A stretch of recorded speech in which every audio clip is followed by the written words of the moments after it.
Well guys, guess what? This week's chapter of My Hero Academia featured a fucking loli. That's right, an actual loli, like not a child, not just a short person, an actual loli. And you guys know that I fucking love my lolis, so let's just go right into this chapter. But first, let's talk about Eri, because I think it's safe to assume that we can divide this chapter into two parts. Eri and the new characters that we got introduced to. Now first in the chapter we are of course having this conversation between Deku, Togata and Eri, and as you probably don't know actually is that Eri is one of my favorite characters, and that's why I absolutely loved seeing that she was gonna be in this chapter. And not only in this chapter, she's actually gonna be part of the culture festival that we're going to be having in this upcoming arc, I assume. Having Eri, not being written off is of course something that I think most people want, because she was a really big deal in the overhaul arc. She was technically the reason why Togata lost his quirk, although it wasn't her fault.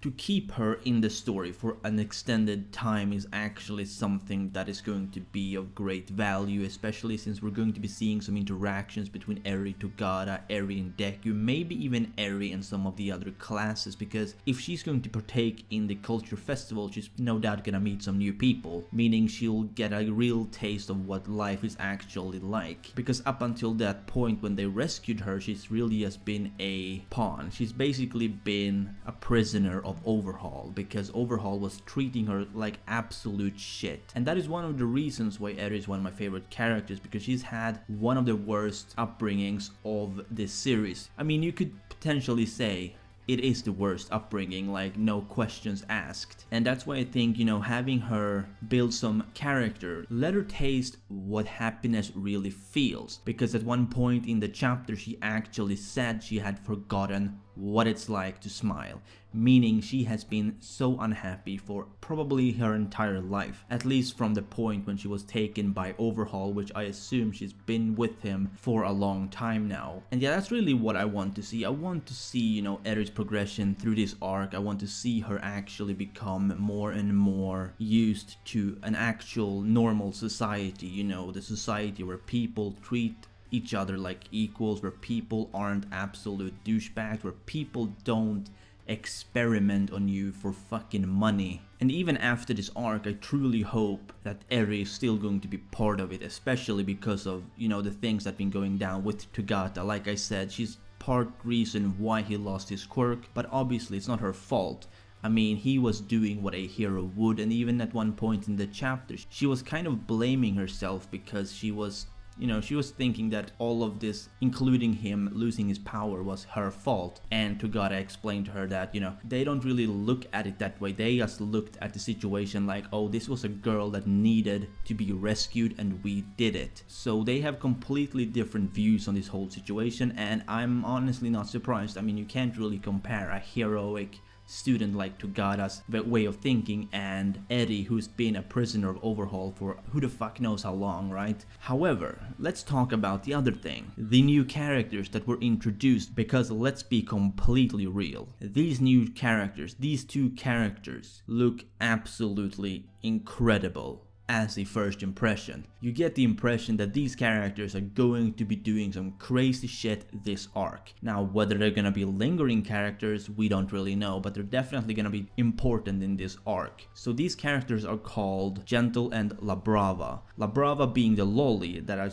mentioned at the beginning of this video, and Gentle being the magician guy that we kind of got teased at in last week's chapter. He was the one that was being reflected onto the screen, and he seems to have some kind of obsession. He wants, or rather he craves, to be seen by other people. He has needs that attention, and yeah, he seems to be the performing type of guy, especially seeing as they are dressed kind of like magicians, meaning that they obviously want to make themselves seen, and the best way that they can think of doing that is to kind of try to get on camera as much as they can, I suppose. As we saw in this chapter, he was kind of looking down at the camera, trying to get as much people's attention as he could. And his quirk, I'm a bit unsure about it. I mean, people have been speculating that it's to do with illusions, which is quite possible. I mean, he did sort of do something to those heroes. I mean, there was a short skip between, you know, him before he attacked and after the attack was done, but I think we can all assume that this attack was definitely something that either warps or creates illusions, because if you look at the shop sign, you can see it's kind of like swirly. So, and I don't really think that's the design they were really going for, meaning that his quirk was probably the cause of that. However, the LOLI, La Brava, now we don't really know anything about her apart from the fact that she's extremely short.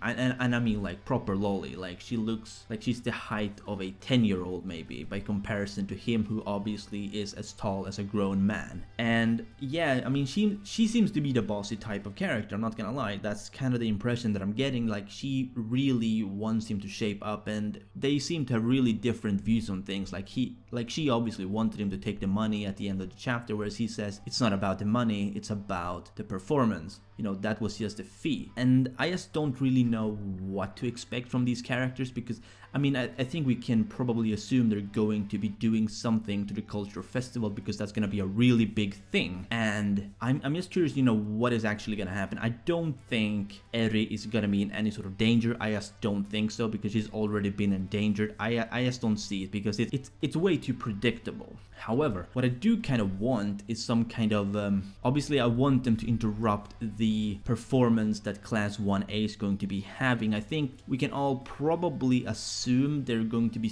doing something big in the culture festival, and that is something that I see happening, because seeing as this story is kind of focusing on Class 1A, seeing him interrupt something that Class 1A is highly invested in would be the most logical way of thinking about it, be it predictable or not. I mean, that's just how it's gonna be, right? Doesn't mean it's going to happen, but it definitely looks like that's the approach that this is going to be having. And if we look back at the last chapter, we see how when he was looking at that video about Class 1A's choice in activity during the culture festival, we can probably assume that he was really interested in that festival. So that just points to it even more, that these two characters, potentially even more than two, but I honestly don't think there's gonna be more than them, well, they will probably, you know, come to the culture festival, because I assume this is an open event that's simply hosted by the UA Academy. And you know me, guys, I want this LOLI to be a big deal, because I like my lolis. I don't want to fuck him or anything, but I like my lolis. And I want her to be a good character, whether that means, you know, being a strong character. Is she just a crazy... I mean, I don't think she's a crazy character. We already have a crazy female in My Hero Academia, that being Toga.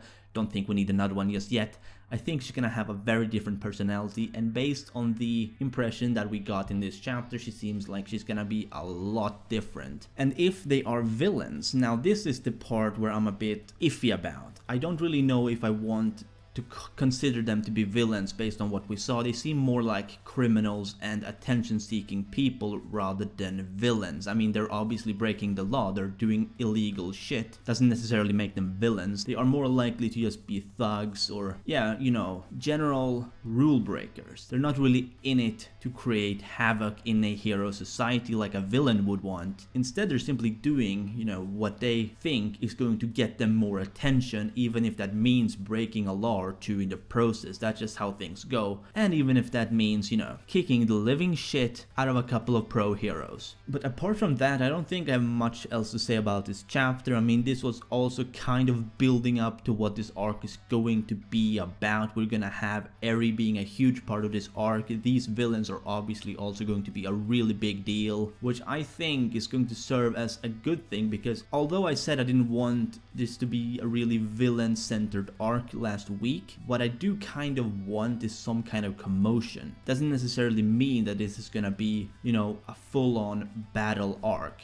I don't think that's gonna happen. I don't think this arc is gonna focus on fighting that much, if even at all. But yeah, I would love to know what you guys think down below in the comments, what you thought about this chapter, if you liked it, if you found these new characters to be interesting. Do you also think Eri being part of the story a while longer is a good thing or a bad thing? So yeah, let me know down below, and if you did, be sure to Detroit smash that like button if you enjoyed, and subscribe if you're new to my channel. This has been your favorite host Perm, and I will see you next time.